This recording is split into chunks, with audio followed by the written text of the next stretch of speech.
Food and Beverage Services, Quarter 2, Lesson 3. Taking Food and Beverage Orders.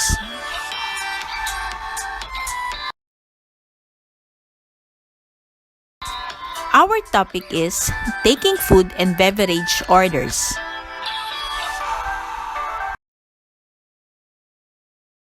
Taking food and beverage orders.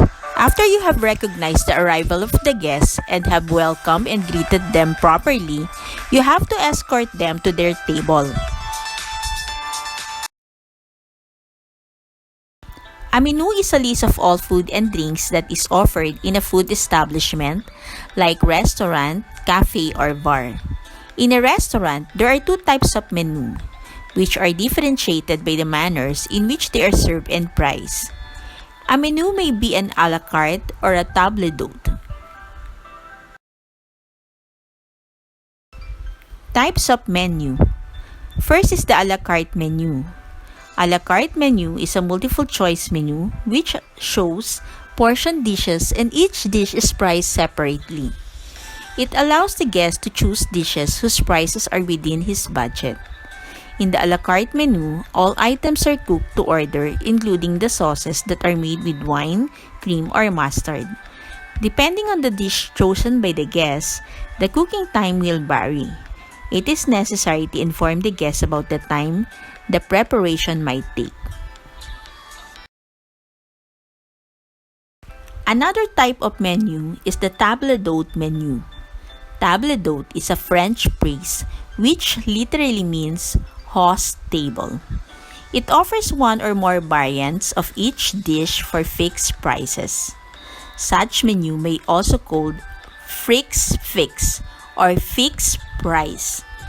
It usually includes 3 or 5 course meals available at a fixed price. It is also referred to as fixed menu.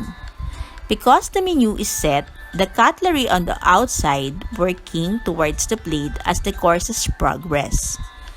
Table d'hôte menus should be well-planned and balanced. As the guest is not given a chance to plan his meal, the meal should be interesting, without any similarly in color and taste of the courses, as well as being palatable, delicious, and well presented. Table d'hôte can be expensive, but it is also offers a variety of food choices, mostly found at chef-driven, fine dining restaurants. A table d'hôte or fix menu changes frequently and usually focus on a seasonal ingredients, sometimes listed as the chef tasting menu or degustation menu. This type of menu is described as showcasing the chef's flair for combining flavors and textures.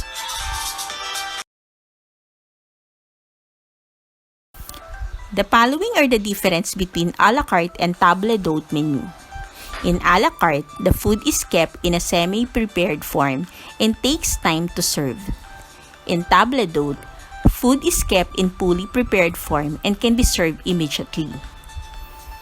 In a la carte, the food items are individually served and guests pay for what they order.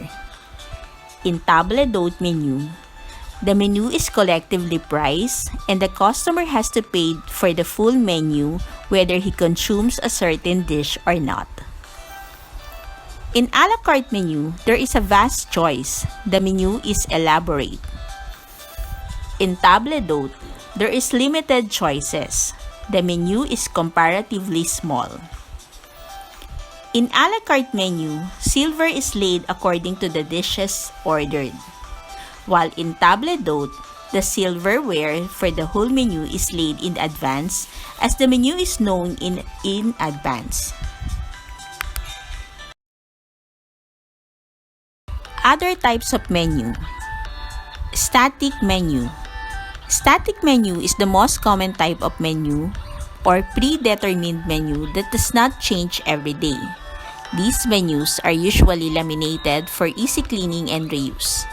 Fast food restaurants, chains, diners, and delis typically have static menus.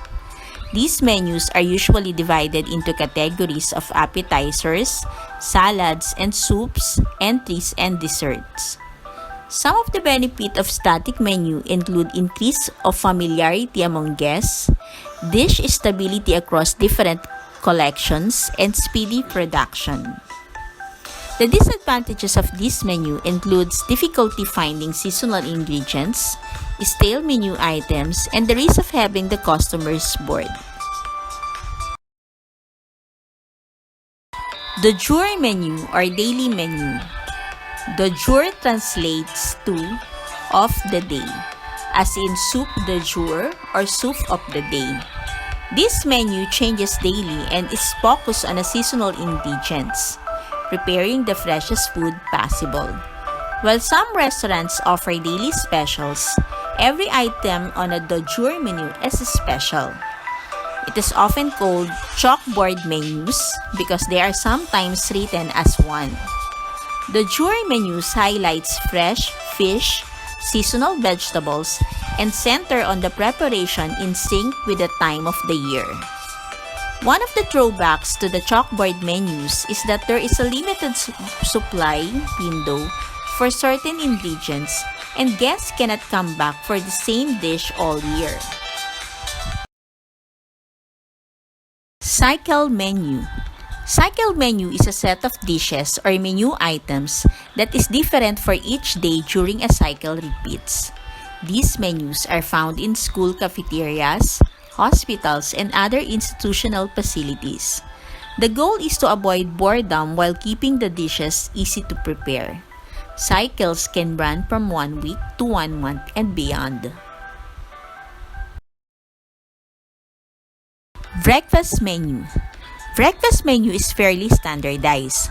Most restaurants will offer a choice of juices, cereals, eggs, breakfast meats like bacon, sausages, and ham, waffles, or pancakes with maple syrup. Bed and breakfast establishments generally serve a choice of breads, jam, marmalade, tea, and coffee. Being the first meal, guests is in a hurry and they want a quick service.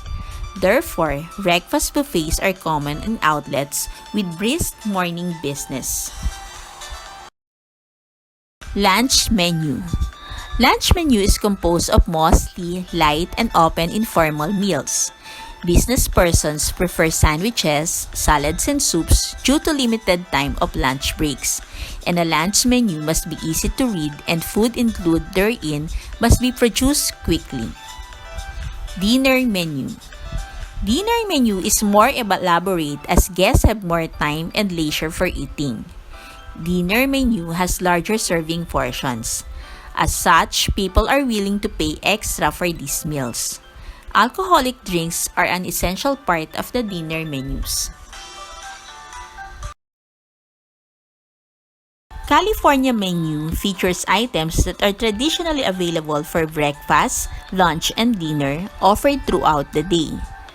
Dessert menu. It is offered by restaurants that have good patisserie. They cater to the public with a sweet tooth. Most outlets with this specialty would have captive confectionaries to give them an edge.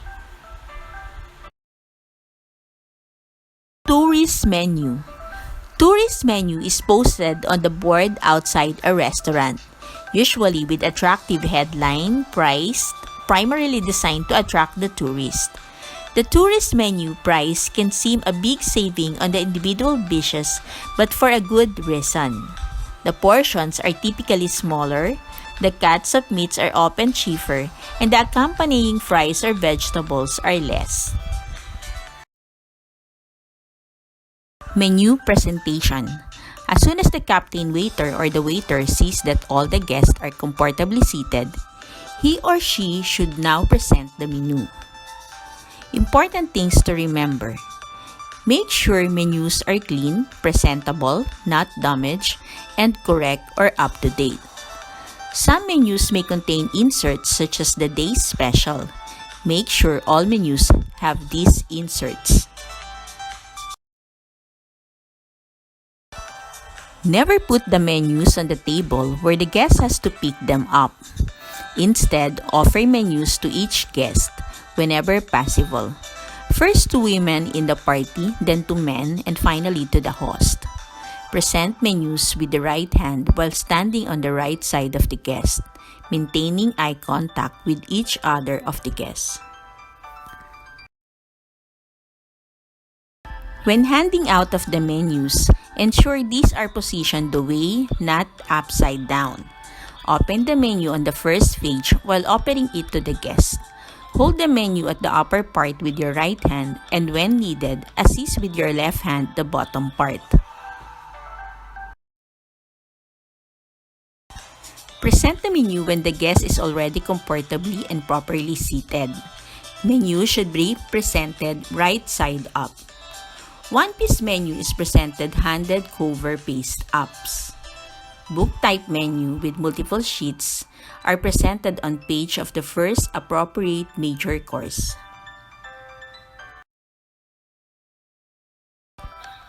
Hand menus to the guests with politeness and smile, accompanied with some introductory suggestive selling recommending today's special, for example. Correction of items in a menu should be in a very neat manner. In presenting the menu, one can also say, "May I present to you our menu?" Be sensible and allow the guests to decide on what food and drink they will order. Guests do not want being hurried into giving their decision. Thus, the FBSA or the waiter must leave for a while, about 3 to 5 minutes, to allow guests to choose food and drinks from the menu. Say, "Excuse me, sir or ma'am, may I present to you the menu?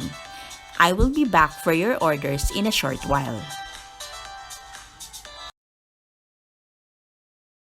However, if the guests have questions about the menu or need guidance to make appropriate choices, the FBSA or the waiter may have to stay with the guests to answer their queries.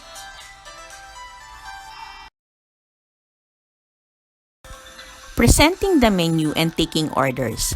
The following are pointers to observe when taking orders. Always have a sharp pencil or pen and order forms, slips, or pads ready. Approach the guest after you have given them the time to look at the menu. Sometimes guests signal their readiness to order. It may not be possible to identify the host or hostess, but if you can, approach his first because he may wish to order for his guest.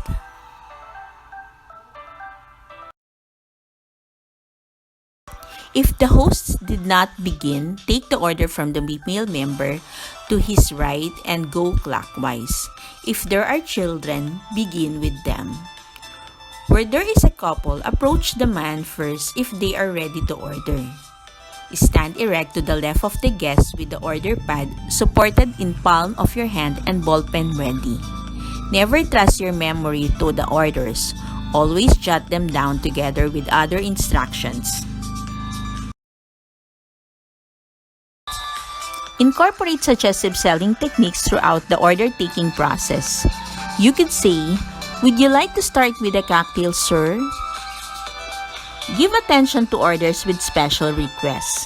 Be sure you understand what each guest wants. Repeat orders as you write down to prevent errors and guest displeasure. Pay particular attention and variations of accompaniments with a specific reference to doneness of steak, fish of meat, and condiment, sauce, dressing, among others. Record proper sequence of serving starting with appetizer, soup, salad, entree, main course, dessert, and coffee. Record when beverage is to be served. It is important to keep the sequence when you present food.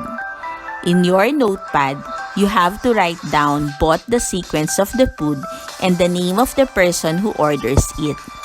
Generally, it is done by clockwise direction. First, take orders from the host and then start following to his right and give an identification number to each guest. Another way is to give a number to the person who's seated near the service door. You should plan some coding method by your own to easily understand who ordered which foods. As a professional server, you should not ask who ordered this, then serve the wrong food to a guest. Generally, guests will order an appetizer first, then beverages, then main course, and lastly, some dessert items. If guest orders haphazardly, it is your duty to serve food according to the sequence. Give proper time to guests to enjoy their beverage items. If the glass gets empty, you can graciously ask him whether he wants to replenish by saying this: "Would you like me to refill your glass, sir?"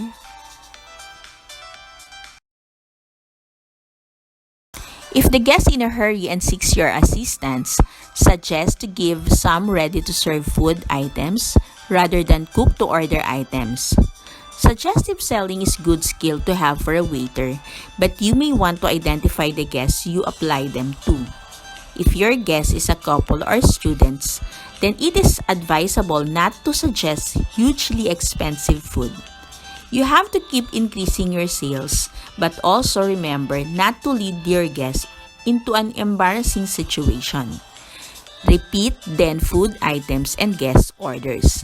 Ask the client whether he wants to have anything else or not. Be certain to write order in legible manner to save difficulties for everyone. Before you place your order to the kitchen, check your situation first for other customers who may want your attention. Use appropriate and uniform abbreviations in your restaurant as directed by house policy. Taking food orders. In taking food orders, make sure to follow the standard procedures. The following are the common steps observed in most food serving establishments. Steps. Approach a table and stand at the right side of the host. Stand beside the guest. Look, smile, and greet him or her by the name and title if you known. If not known, address him sir or ma'am. A pleasant greeting with a warm smile gives an impression of graciousness and warm hospitality. Then present the menu. Present it with the cover facing the customer if the menu is a book type. If not, present it open. Menu should be carried to the table properly.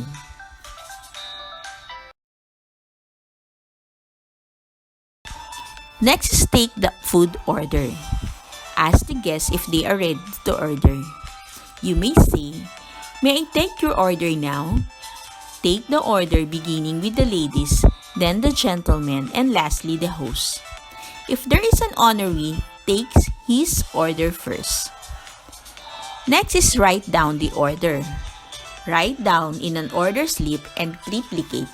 One copy goes to the kitchen, one to the waiter, and one to the cashier. For control purposes, no order will be dispatched from the kitchen without an order slip. Next is to take efforts to sell a complete meal. Suggest appetizer, soup, and salads to complement the main dish. Offer variety of items. Suggest wines that will best complement the meal. To increase sales to use suggestive selling when taking orders. Make suggestions that are suited to the age, taste, and needs of the customer. If the order is out of stock, suggest appropriate alternative or substitute. Tell the guest outright when his order is not applicable. You may say, "I'm sorry sir, but we have run out of blue marlin. You might want to try our salmon instead." Mention the appropriate alternatives. Never make a guest wait for an order that is not available. This will irritate him. Suggest an appropriate alternative for out-of-stock items. If applicable, ask the guest how he wants his dish prepared. For example, how would you like the steak done? Rare, medium, or well done? If an egg is ordered, you may say, "How would you like the egg done, sir?" Care must be taken in verifying orders and its preparation. Likewise, any special intrusion or request of the customer regarding his order must be properly disseminated to the kitchen to make sure the customer gets what he wants. Write all orders in an order slip in triplicate. Use a coding method in identifying whoever orders each time. Do not forget to write the data, table number, dishes ordered together with the quantity, and the manner of desired preparations. The name of waiter must also be indicated. This will help in preventing any embarrassing situation from arising whereby a wrong order is served to the customer. Use standard abbreviations that can be understood by both the waiters and the cook.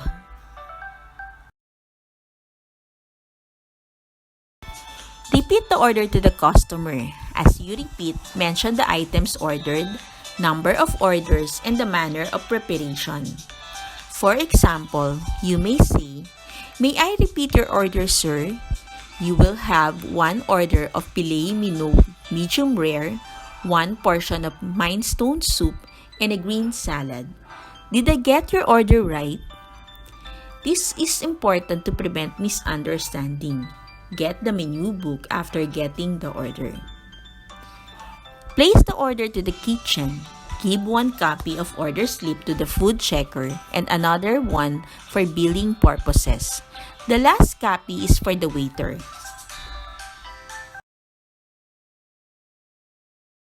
When taking the orders, you should have with you an order slip so you can record the guest's order in proper sequence. Below is an example of an order slip.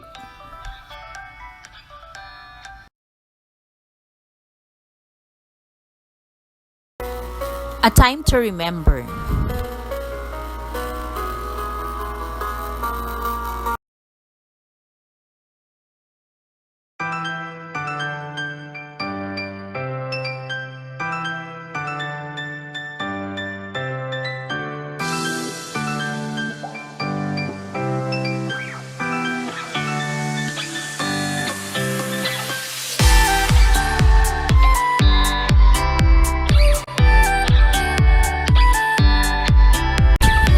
This is Maylene Huliganga. Thank you for watching. This is Maylene Huliganga. Thank you for watching.